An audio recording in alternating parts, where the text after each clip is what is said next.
The Upanishads, translated by F. Max Muller, in two parts. Katha Upanishad, 2nd Adhyaya, 6th Valley, which would be the third of the 2nd Adhyaya. There is that ancient tree whose roots grow upward and whose branches grow downward. That, indeed, is called the Bright. That is called Brahman. That alone is called the Immortal. All worlds are contained in it, and no one goes beyond. This is that. Whatever there is, the whole world, when gone forth from the Brahman, trembles in its breath. That Brahman is the great terror. Like a drawn sword, those who know it become immortal. From terror of Brahman, fire burns. From terror, the sun burns. From terror, Indra and Vayu, and death, as the fifth, run away. If a man could not understand it before the falling asunder of his body, then he has to take body again in the worlds of creation. As in a mirror, so Brahman may be seen clearly. Here in this body, as in a dream, in the world of the fathers, as in the water, he is seen about in the world of the Gandharvas, as in light and shade in the world of Brahma, having understood that the senses are distinct from the Atman, and that their rising and setting, their waking and sleeping, belong to them in their distinct existence, and not to the Atman. A wise man grieves no more. Beyond the senses is the mind. Beyond the mind is the highest created being. Higher than that being is the great self. Higher than the highest undeveloped. Beyond the undeveloped is the person, the all-pervading and entirely imperceptible. Every creature that knows him is liberated and obtains immortality. His form is not to be seen. No one beholds him with the eye. He is imagined by the heart, by wisdom, by the mind. Those who know this are immortal. When the five instruments of knowledge stand still together with the mind, and when the intellect does not move, that is called the highest state. This, the firm holding back of the senses, is what is called yoga. He must be free from thoughtlessness. Then, for yoga comes and goes. He, the self, cannot be reached by speech, by mind, or by the eye. How can it be apprehended except by him who says, he is? By the words he is he to be apprehended, and by admitting the reality of both, the invisible Brahman and the visible world, as coming from Brahman. When he has been apprehended by the words he is, then his reality reveals itself. When all desires that dwell in his heart cease, then the mortal becomes immortal and obtains Brahman. When all the ties of the heart are severed here on earth, then the mortal becomes immortal. Here ends the teaching. There are 101 arteries of the heart. One of them penetrates the crown of the head. Moving upwards by it, a man, at his death, reaches the immortal. The other arteries serve for departing in different directions. The person not larger than the thumb, the inner self, is always settled in the heart of men.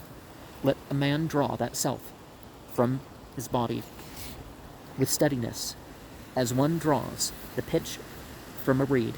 Let him know that self as the bright, as the immortal. Yes, as the bright, as the immortal. Having received this knowledge taught by death, and the whole rule of yoga, meditation, Nakaketa became free from passion and death, and obtained Brahman. Thus it will be with another who also knows thus what relates to the self. May he protect us both. May he enjoy us both. May we acquire strength together. May our knowledge become bright. May we never quarrel. Om, peace, peace, peace. Hari Om. So what is that? Om Shanti, Shanti, Shanti, Hari Om. Something. The Katha Upanishad 3, 1, and 10 relates to the never quarreling. Viraga, free from vice and virtue, It may have been Vigara, free from old age. See over Mundaka Upanishad 1 to 11. And a similar word is the word for diamond.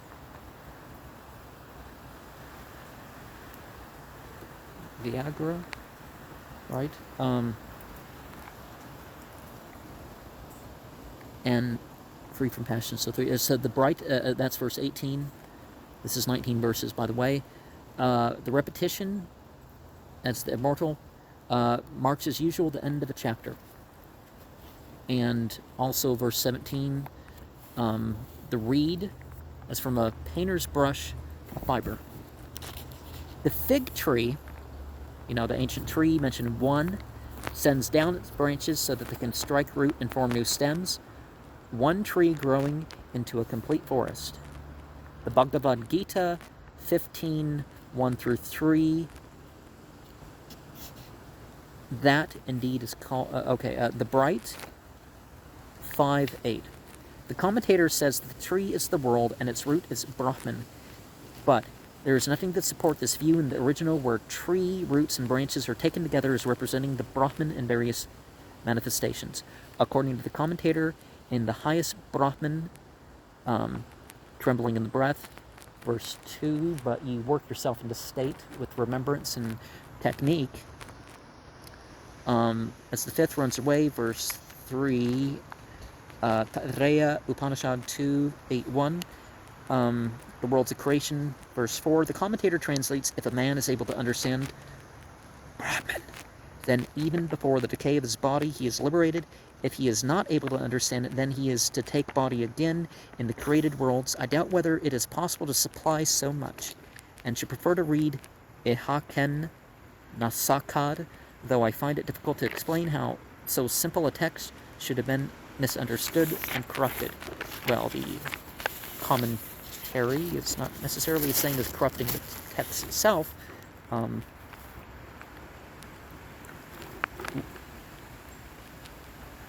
Verse 1, the light and shade, Rower says, as in a pitcher and in the sunshine.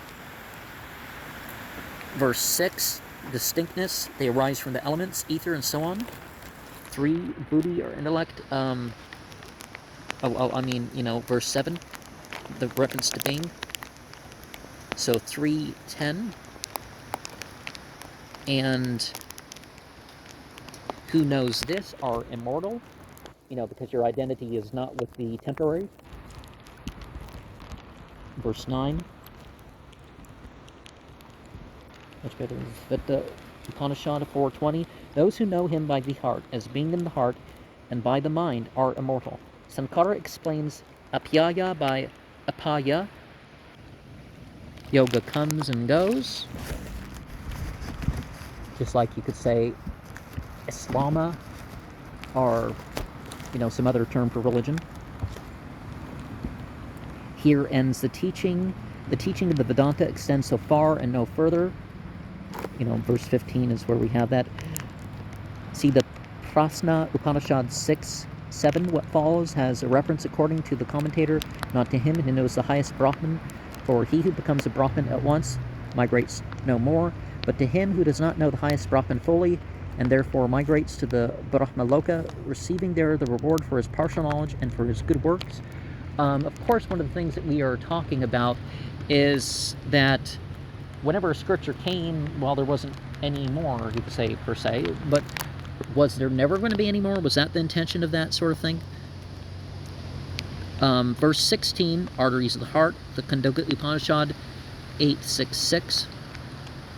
It passes out by the head, so the crown of the head. Immortal, also that verse, the commentator says, he rises through the sun, Mundaka Upanishad 1 to 11, to a world in which he enjoys some kind of immortality. The Katha Upanishad 3.13, the heart of men, verse 17 there. The ignorance and passion, the Mundaka Upanishad 2.1, 10, 2 to 9, relates to what we see at the beginning of verse 15, when all the ties